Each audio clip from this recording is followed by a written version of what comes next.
Hi everyone, in this video we are on page 10 of the note packet, and in this section we're going to be converting to polar form from rectangular form. So what we want is r's and thetas,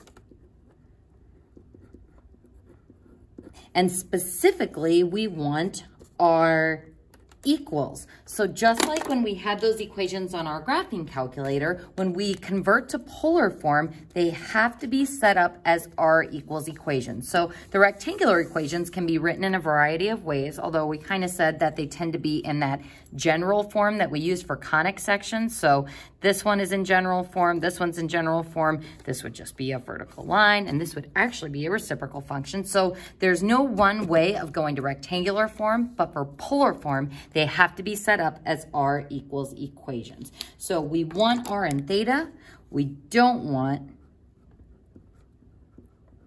any x's or y's. So let's go ahead and jump into the first problem. We've got x equals -7. So how can we replace x with something polar? Easy. We can take that x and replace it with r cosine theta equals -7.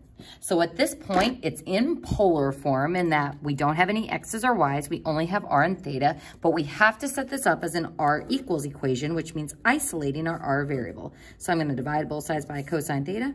So r equals -7 over cosine, or if we wanted to write it at ground level, we could say -7 secant theta. So as we can see, this is now in polar form. And we've got our r equals. So that's an important difference between going to polar versus going to rectangular, is it has to be isolated for r. And what that means, folks, is we don't want to have any r's on the other side as well. One r in one spot on the left. So looking at our next problem, number 6, we've got x minus 3 squared plus y squared equals 9.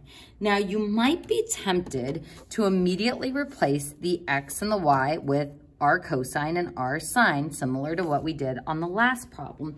But even though this will work, and I'm actually going to show you guys kind of a little roundabout way you can take to get there, the most effective way of working with this problem is to use the fact that x squared plus y squared equals r squared. So instead of going directly to r cosine and r sine, because we see that we're going to get both x and y squared, we are going to focus on using this relationship to convert. So let's go ahead and isolate or get our x squared simplified by foiling out that expression. So I'm going to go ahead and expand it out as x minus 3 times x minus 3. So yes, that is a foiling problem. And then plus y squared equals 9. So x squared minus 6x plus 9 plus y squared equals 9. And first thing I want you to notice is that the 9 and the 9 cancel each other out. So what I'm left with is x squared plus y squared, which we've said is r squared. And then we also have this lonely little x that's all by itself. Now this single x, the one that's not squared, we will replace with r cosine theta. So -6 r cosine theta, and then equals 0. Now here's where it gets a little bit weird. We have to get the r all by itself, but right now we have r squared and -6r cosine theta. These are not like terms, so there's no way for me to actually subtract them or add them. And we actually ran into this same issue way back in unit 1. So what I don't want you to do is divide everything by r.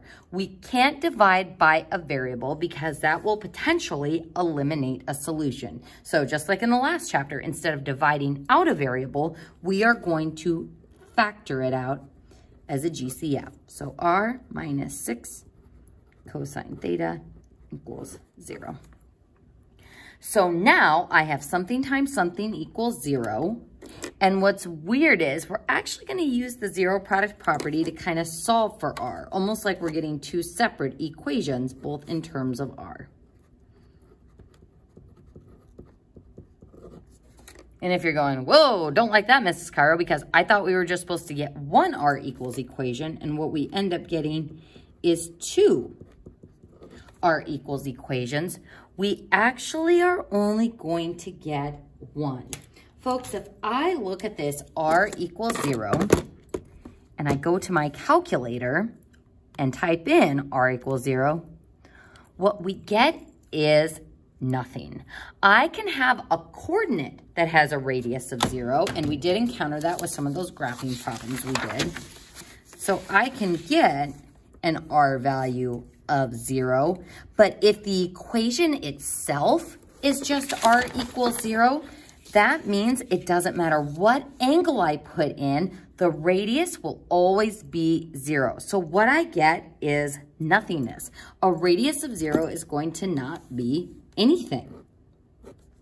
Think of a circle having a radius of 0. It just doesn't make any sense. So this is not graphable. So it's insignificant.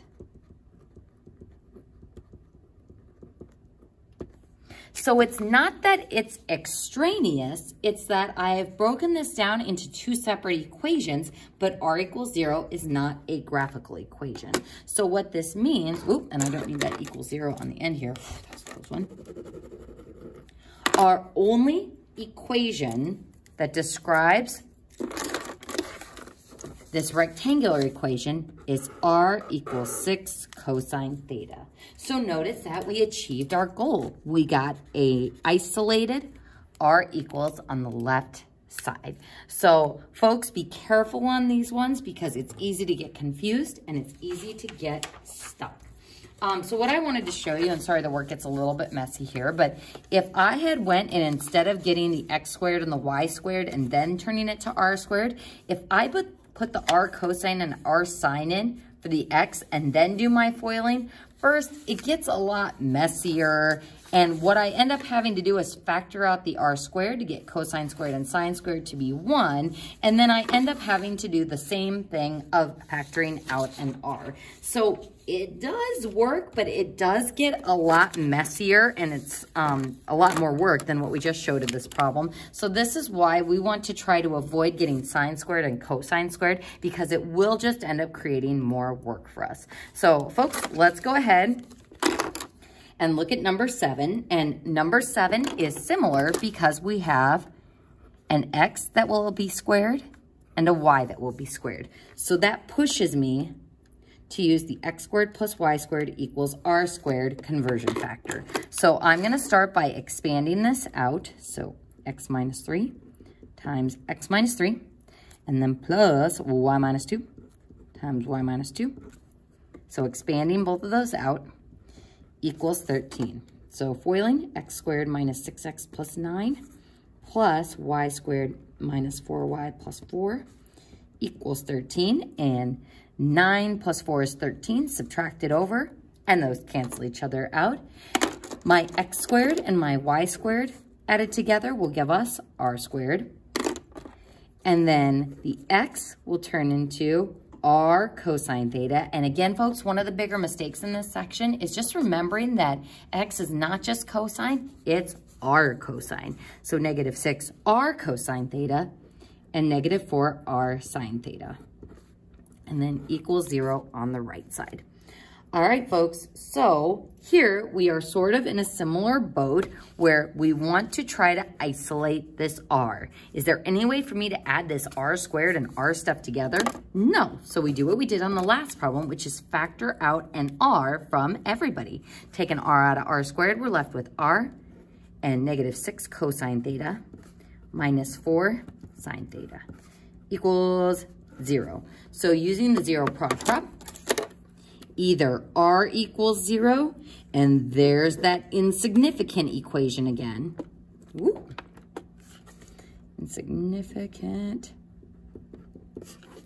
And then we have that this could be equal to 0. So r minus 6 cosine theta minus 4 sine theta equals 0.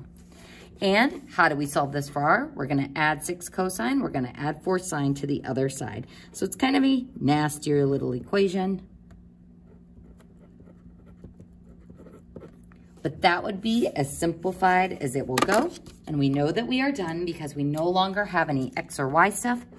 And we have a polar equation as r equals with no R stuff on the other side. Just one R equals to that polar stuff. And folks, just for fun, let's go ahead and see what this equation would look like. 6 cosine theta plus 4 sine theta.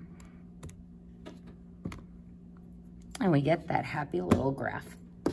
All right, folks, so that concludes page 10 of the notes.